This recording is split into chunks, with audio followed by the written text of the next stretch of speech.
All right, guys, welcome back to a new episode of College Football Radio. Today I'm going to be talking about how to use the transfer portal properly. So before I jump into the tips, I'm going to talk about before the transfer portal. Because I know a lot of coaches don't like the transfer portal because, gives their commits a chance to transfer without penalty. Well, that's because back in the day, when you commit to a university and you decided to transfer, you would have to give up a year of eligibility. So, for example, if you're a sophomore during your sophomore season and you realized, hey, they've got a freshman starting ahead of me, or they've got a junior starting ahead of me, and I'm probably going to be riding the bench this year or next, you would actually have to give up your junior season in that scenario to transfer to a new university. So now that they've got the transfer portal, it's a lot better for players, but a lot of coaches are, saying negative things in the media, and I hope it stays because it really helps out a lot of players. Pretty much two different directions you can go. If you find yourself dominating where you're at, let's say you're at a group of 5 program, and you're dominating, you're in the MAC, you're in the Sun Belt Conference, something like that, and you find yourself dominating, you find your teammates pretty much being like fans. They're almost like your fans. They can't wait to see the next game you're going to play. They can't wait to see what next great play you're going to do. You're pretty much dominating at your current level. When you hit the transfer portal, you want to go as high as you can go. Because that's telling you that you can pretty much hang on a Power 5 level. So that's what you want to do. That's what Cam Ward did. That's what Cameron Scatterbo did at Arizona State, Sacramento State, Arizona State. So that's what you want to do. And if you're on the flip side, if you're finding yourself, not getting the playing time that you wanted to, because that's very frustrating. If you're not getting the playing time, if you know that that you should be getting playing time, or maybe you are promised playing time and it's not happened, that's another big reason that guys transfer. So believe it or not all college football players want to go to the NFL. So for my NFL guys that are thinking about transferring, you want to go as high as you can go on that Power 5 list. You want to go to Power 5 blue chips, even if you're not getting playing time. And you never know, a different university, all coaches are different.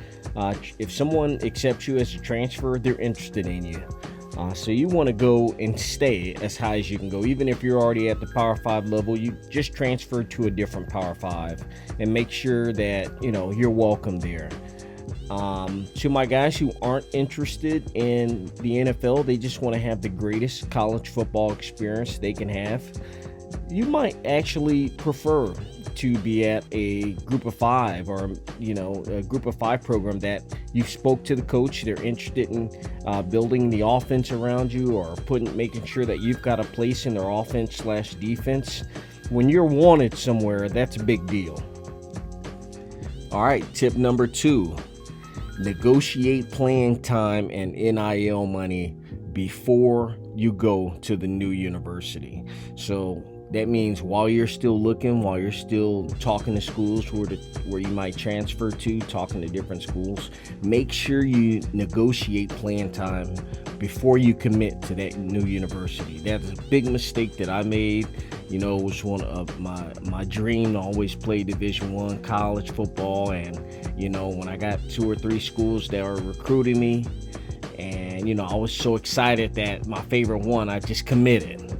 Not knowing that I might have to wait, sit behind some guys before I get a chance to play, so that's a big deal. Make sure you negotiate before you commit, because guess what? One of these schools, they might just want some good backups, or they might want you to play later on as a senior, and guess what? That's not going to fly. So make sure you negotiate ahead of time before you commit.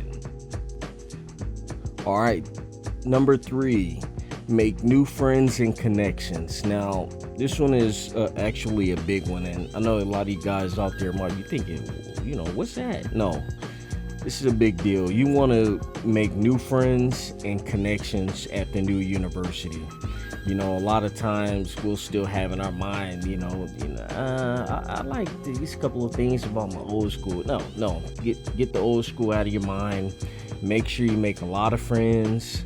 Make a lot of friends with the guys on the team. Make friends at the university with your roommates. All of that. Okay, you want to make sure that. Also, you want to make sure that you make connections, because some of these guys are going to be going to the NFL on your team, and you want to make sure, guess what? You might have to get a free agent deal. So you might have to call one of these guys like, hey, what's going on over at Atlanta Falcons? What's going on with the Colts? You want to be able to know that you have a couple guys that you can call and they'll pick up, because guess what? It might benefit you later on. All right, tip number 4, embrace the new. And what I mean by that is it's probably going to feel weird, going to a new university. You weren't recruited there as a high school recruit. So what? Just embrace the new. Embrace the new university, embrace the classes, embrace your new teammates, embrace the stadium, embrace the new fans, because they've invested in you. They've accepted you as a transfer. This is your new place. This is your new home. Make sure you embrace it. And last but not least, recognize when it might be time to drop down. And what that is there's a lower level of Division I called the FCS. Now, believe it or not, on game day, whether you're at a group of 5, a power 5, or FCS, it's still football. And a lot of guys have benefited from dropping down to the FCS level, because when you get there, if you're coming from a FBS, team, and you drop down to a FCS, trust me, they're going to be happy to see you. Chances are you're a higher recruit, and they're going to put you on the field fast. So, some guys, for you guys that really can't hang on the FBS level, and you're worried about going to the FCS level, it's helped a lot of guys. And don't be scared, because it'll get you a lot of playing time fast. And by the way, you can still get drafted or still get to the NFL from the FCS. A lot of guys have done it, and like they always say, if you're good enough, they'll find you. All right, guys, see you on the next one.